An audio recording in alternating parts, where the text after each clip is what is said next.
जादुई face cream. Sonpur नाम के गांव में एक सोनम नाम की लड़की रहती थी। उसकी मां का देहांत कुछ सालों पहले ही एक एक्सीडेंट में हो गया था। सोनम अपने पिता के साथ ही पलकर बड़ी हुई थी, पर कुछ समय पहले ही उसके पिता ने दूसरी शादी कर ली थी। सोनम के पिता ने सोनम की देखभाल के लिए एक रेनू नाम की लड़की से दूसरी शादी की थी। अब रेनू सोनम की सौतेली मां बन गई। रेनू की एक बेटी भी थी जिसका नाम स्वाति था। रेनू और स्वाति सोनम से बहुत ज्यादा नफरत किया करते थे। रेनू और स्वाति हमेशा ही रेनू को परेशान किया करते थे, घर का सारा काम करवाते थे और उसे घर से बाहर निकालने के तरकीब भी लगाते रहते थे। माँ, ये सोनम मुझे बिल्कुल भी पसंद नहीं है। अरे बेटा, ये पसंद तो मुझे भी नहीं है। तो माँ, आप इसे घर से निकाल क्यों नहीं देती? अरे बेटा, मैं तो इसे दुनिया से निकालने की सोच रही हूँ, पर जब तक इसके पिताजी है तब तक हम इसे घर से नहीं निकाल सकते ना।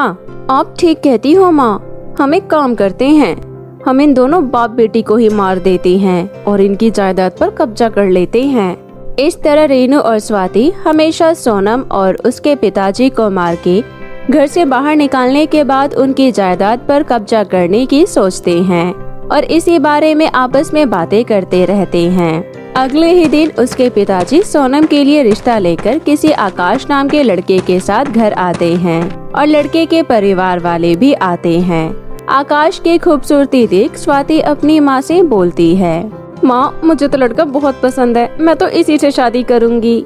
स्वाति की माँ लड़के वालों के सामने कुछ बोल पाती उससे पहले ही लड़के वाले सोनम को पसंद कर लेते हैं और ये देखकर दोनों माँ बेटी बहुत चिढ़ जाते हैं। तू फिक्र मत कर बेटी, मैं सोनम की शादी आकाश से कभी नहीं होने दूंगी। मैं काला जादू जानती हूँ, तू चिंता मत कर। मैं सोनम को इतना बदसूरत बना दूंगी कि आकाश खुद ब खुद इस रिश्ते से मना कर देगा। तभी सोनम स्वाति के कमरे के बाहर खड़ी होती है और वो इन दोनों माँ बेटी की बात सुन लेती है। सोनम को अब ये पता चल जाता है कि उसकी माँ उसके खिलाफ कुछ करने वाली है, इसलिए सोनम पहले से ही सतर्क हो जाती है। अगले ही दिन रेनू एक कब्रिस्तान में जाती है और वहाँ जाकर काला जादू करने लगती है। थोड़ी ही देर में वहाँ एक चुड़ैल प्रकट होती है और वो रेनू से बोलती है, क्यों बुलाया है मुझे? क्या चाहिए तुझे? अब जादुई क्रीम चाहिए मुझे, जिसके लगाते ही इंसान बदसूरत बन जाता है। ध्यान रहे, अगर एक बार इस क्रीम को लगा लिया तो जिंदगी भर बदसूरत ही रहना पड़ेगा। इतना बोलकर चुड़ैल जोर जोर से हंसने लगती है। हाँ हाँ, मुझे कोई दिक्कत नहीं है, तुम मुझे एक ऐसी जादुई क्रीम दे दो जिसे लगाने के बाद कभी भी गोरा ना हुआ जाए और हमेशा बदसूरत ही बना रहे वो इंसान। रेनू के इतना कहते ही वो चुड़ैल जादुई क्रीम रेनू के हाथ में देकर वहाँ से चली जाती है।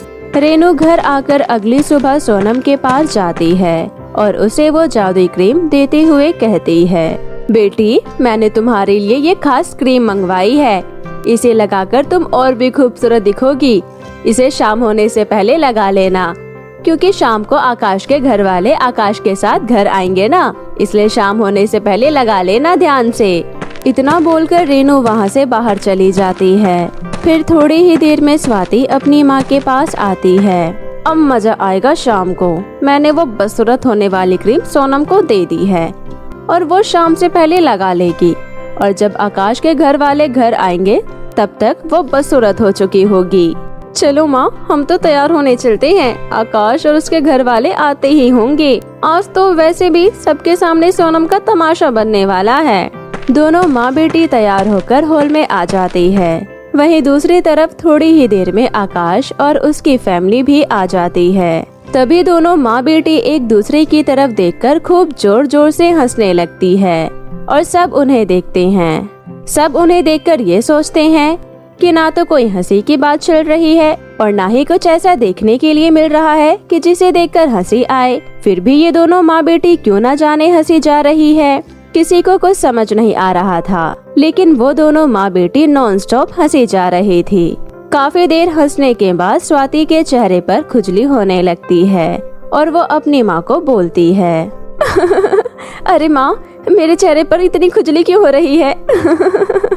इतना कहकर जब स्वाति अपनी माँ की तरफ देखती है तो वो देखती है कि उसकी माँ भी उसी की तरह अपने चेहरे को खुजाई जा रही थी। अब दोनों माँ बेटी अपने चेहरे को बहुत तेज तेज खुजाने लगती है। दोनों के चेहरे पर छोटे छोटे दाने आ जाते हैं। वो दोनों एक दूसरे का चेहरा देखने लगते हैं और देखकर बहुत आश्चर्यचकित होते हैं। अब दोनों माँ बेटी अपने चेहरे पर हाथ रखकर खड़ी हो जाती है और देखते ही देखते दोनों का चेहरा इतना काला हो जाता है। वो दोनों बहुत बदसूरत दिखने लगती है। तभी सामने से अपने कमरे से निकलकर सोनम अपने पिताजी के साथ आती है। सोनम को आते हुए देखकर रेनू बहुत हैरान हो जाती है, क्योंकि सोनम तो एकदम ठीक ठाक थी। फिर वो अपने मन में सोचने लगी, ये मुझे इतनी खुजली क्यों हो रही है? ये हम दोनों को क्या हो रहा है? वो दोनों जैसे ही अपने चेहरे पर से हाथ हटाते हैं, सब लोग उनके ऊपर हंसने लगते हैं। तभी सोनम सोचने लगती है, वो तो सही हुआ कि मैं इन दोनों माँ बेटी की बात सुन ली थी। अगर मैं उस दिन इन दोनों की बात नहीं सुन पाती तो मुझे ये नहीं पता चलता कि इन दोनों ने मुझे बदसूरत बनाने के लिए ये क्रीम मंगवाए हैं। और फिर अगले ही दिन माँ ने मुझे वो क्रीम दी थी। तब मैं समझ गई थी। तभी मैंने कमरे में उसे सबसे पहले अपने पैरों पर लगाकर देख लिया था। अगर मैं उसे अपने पैर पर लगाकर नहीं देखती तो मुझे ये पता नहीं चलता कि वो क्रीम बदसूरत बनाने वाली है। और फिर तभी मैंने जाकर इन दोनों माँ बेटी की क्रीम के डब्बे में ये क्रीम डाल दी थी। और शाम को तैयार होने के लिए ये दोनों माँ बेटी ने अपनी अपनी क्रीम लगाई और ये क्रीम उनके चेहरे पर ही लग गई। खुजाने की वजह से चेहरा एकदम लाल पड़ जाता है और उस क्रीम की वजह से वो दोनों बहुत बदसूरत और काली भी हो जाती है। गुस्से में आकर रेनू पूछती है, क्यों हंस रही हो आप सब हम पर? अब देखते ही देखते दोनों माँ बेटी के नाखून भी इतने गंदे गंदे चुड़ैल जैसे बड़े हो जाते हैं। अब तो दोनों की दोनों पूरी चुड़ैल के जैसे दिखने लगती है। ये सब क्या हो रहा है माँ? हमारा चेहरा इतना काला क्यों पड़ गया माँ? पता नहीं बेटी, मुझे तो कुछ भी समझ नहीं आ रहा। तभी गुस्से में सोनम खड़ी होकर बोलती है, स्वाति अपनी माँ से मत पूछो, मैं तुम्हें बताती हूँ। जो तुम दोनों के साथ हो रहा है ना, उसे कहते हैं जैसे को तैसा। तुम दोनों माँ बेटी मुझे बदसूरत करना चाहती थी ना, ताकि आकाश और मेरा रिश्ता टूट जाए। और माँ, आप आकाश का रिश्ता स्वाति के साथ कराना चाहती थी ना, इसलिए तुम दोनों माँ बेटी मुझे बदसूरत करना चाहती थी ताकि आकाश मेरी तरफ देखे तक ना। पर तुम्हें ये सब कैसे पता चला? स्वाति, मैंने तुम दोनों माँ बेटी की बात सुन ली थी और इसलिए माँ की दी हुई वो गंदी और बदसूरत होने वाली क्रीम तुम्हारी मेकअप क्रीम के साथ बदल दी थी। अरे माँ, हम दोनों तो बदसूरत हो गए। अब हम कभी सुंदर नहीं हो पाएंगे। अब हम क्या करेंगे? अब मुझसे कौन शादी करेगा?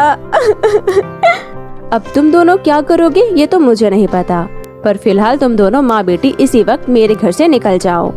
इस तरह सोनम उन दोनों माँ बेटी को उनकी की सजा देती है और फिर सोनम और आकाश की धूमधाम से शादी हो जाती है और वे खुशी खुशी साथ साथ रहने लगते हैं। तो मेरे प्यारे दोस्तों, कैसी लगी आपको मेरी ये कहानी? मुझे कमेंट करके ज़रूर बताएं और इसे अपने दोस्तों के साथ भी शेयर करें। और हाँ दोस्तों, अगर आपने अब तक मेरे चैनल को सब्सक्राइब नहीं किया है तो जल्दी से नीचे लाल बटन दबाकर अभी कर ले। तो मिलती हूँ आपसे फिर किसी नई कहानी के साथ। तब तक के लिए आप अपना ध्यान रखें। बाय बाय दोस्तों।